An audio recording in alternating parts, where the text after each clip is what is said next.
Abdul. I'm Imam of a small mosque. Can't hear him. Let him speak. Can't hear him. I have been Imam of a mosque in Tribeca for the last 27 years, since 1983. For 27 years, I've been part of this community represented by Community Board 1, as has been my congregation and members of my faith community. We are Americans, Muslim Americans. Many of us born in the USA, like Sharif Al-Gamal, the chairman of Soho Properties, and his wife Rebecca. Sharif acquired this previous site of the Burlington Coat factory in order for us to build our Cordoba House project. Many of these Muslim Americans from my community are here today. We are businessmen and businesswomen. We are doctors, we are lawyers, we are investment bankers, we are restaurant owners and workers, professionals from every walk of life represented by the demographic and occupational tapestry of Community Board 1 of Lower Manhattan. We are also mothers and fathers who have no higher aspiration than to bring up our children, whom we love very dearly. So are we. As we love your children. In peace. We'll never forget. Let him finish the presentation and you will also have a chance to speak. We have no higher aspiration than to bring up our children in peace and harmony in this great country. We have condemned the actions of 9/11. We have condemned terrorism in the most unequivocal terms. Never seen it, never heard it. Members of the 9/11 family victims. About 200 to 300 Muslims were among the victims. Members of my congregation and of my faith community died on that fateful day. Our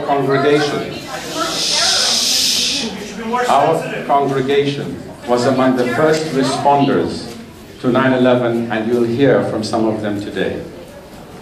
For many years, I have had a dream that Muslim Americans, who have already been recognized as an integral part of this great country and of the American faith community, will succeed in working together with the multi-faith community to bridge and heal the divide that exists between our great nation and the international Muslim world. This is the task that we must commit ourselves to. Towards this end, we have proposed the Cordoba House project, a project that will do a number of things for our community.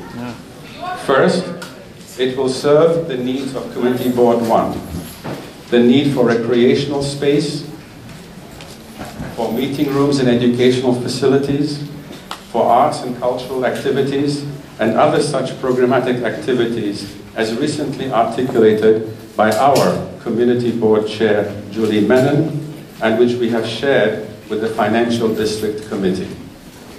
Second, it will improve and develop the development of Lower Manhattan on this block. It will bring construction jobs, 150 full-time jobs, and several hundred part-time jobs. Thirdly, it will establish this community as the place where the moderate Muslim voice condemns terrorism and works for a new, peaceful, and harmonious relationship with all New Yorkers. The Cordoba House project has been modeled after the 92nd Street Wise programming and that of the Jewish Community Center. The JCC has been extremely helpful and supportive of this project. In the December 9th edition of the New York Times by Ralph Blumenthal, the JCC has publicly expressed their support of this project, as did Rabbi Arthur Schneier. We have many letters of support from the faith community of New York City, from whom we have worked for decades, and some of them are here with us today. But what has moved me deepest, touched me the most, and inspired my deepest sense of gratitude are two things. First, the unanimous support of the Financial District Committee of this Community Board at its May 5th meeting. And second, the press conference called by our Borough President Scott Stringer last Thursday, also attended by Councilwoman Margaret Chin, by Councilman Robert Jackson, by State Senator Daniel Squadron, and by Controller John Liu.